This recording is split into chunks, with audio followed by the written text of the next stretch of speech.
This is VOA News. I'm Alexis Strope. Canada is making an explosive allegation that India may have been involved in the killing of a Canadian citizen on Canadian soil. But thus far, Canada's allies are voicing measured concern about what happened. They're calling for a full investigation, but none of Canada's key allies, not the U.S., Britain, Australia, or New Zealand, has echoed the allegations of Prime Minister Justin Trudeau. We're standing up for the rules-based order. We're standing up for the rule of law. We're highlighting how unacceptable it would be for any country to be involved in the killing of a citizen on their own home soil. These days, India is just too important to alienate. The Biden administration and governments of other allies want to maintain strong ties with India because of its economic might and as a counterweight to China's rising assertiveness. As the UN General Assembly debate continued into its third day, human rights lawyer Amal Clooney and world leaders Thursday pleaded for more attention to be paid to the war in Sudan and for accountability in fighting that has killed thousands and displaced millions of citizens. The tragedy that I am describing is one that we've seen before. We literally could be having this conversation 20 years ago. Targeted ethnic violence, the burning of villages, mass murder and fleeing civilian. That was Darfur 2 decades ago. And now this nightmare is unfolding again. Why? We all know it's because those responsible for the crimes were never forced to answer for them. Ethnically motivated attacks perpetrated by Sudan's RSF and allied militia have killed hundreds in West Darfur, the United Nations human rights chief said this month. You'll find expanded coverage of world news and events at our website, voanews.com, 24 hours a day. This is VOA News. President Joe Biden will announce a new military aid package for Ukraine on Thursday that will include air defense systems and other weaponry to help Kyiv ahead of a tough winter. White House National Security Advisor Jake Sullivan. To help defend against assaults like this one, assaults from the air, President Biden will announce a new package of military assistance today that includes significant air defense capabilities to help Ukraine protect its people. Sullivan, briefing reporters, said the timing of the package coincided with the White House visit by Ukrainian President Volodymyr Zelensky. Sullivan also said that Poland would, quote, continue to stand behind Ukraine. Turkish President Recep Tayyip Erdogan and Israeli Prime Minister Benjamin Netanyahu have met on the sidelines of the United Nations General Assembly. Dorian Jones reports from Istanbul that the meeting is boosting hopes of a resumption of harmonious relations between the countries. On the sidelines of the United Nations General Assembly, Turkish President Recep Tayyip Erdogan met for the first time in person with Israeli Prime Minister Benjamin Netanyahu. The meeting is a milestone in recent rapprochement efforts after a rocky relationship in the past when both often traded angry barbs.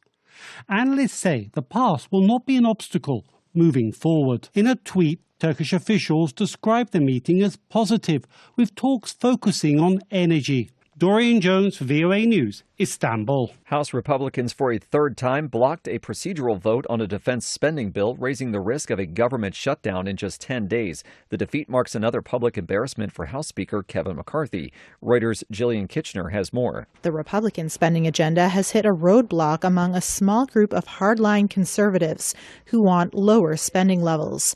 They're asking for $120 billion less than what McCarthy and Biden agreed to in May. White House Press Secretary Karine Jean-Pierre said the deal from May needs to be honored. A deal is a deal. Extreme House Republicans can't even get an agreement among themselves to keep the government running or to fund the military. Certainly agencies are looking at how to move forward in case there is a shutdown. But best plan is for there to not be a shutdown. Senate Majority Leader Chuck Schumer said, quote, instead of decreasing the chance of a shutdown, Speaker McCarthy is actually increasing it by wasting time on extremist proposals that cannot become law in the Senate. The United States has had 3.5 million residents who identify as Middle Eastern or North African. Venezuelans were the fastest growing Hispanic group last decade, and Chinese and Asian Indians were the two largest Asian population groups. That's according to the 2020 census most detailed figures. I'm Alexis Strope, VOA News.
Thank you for watching.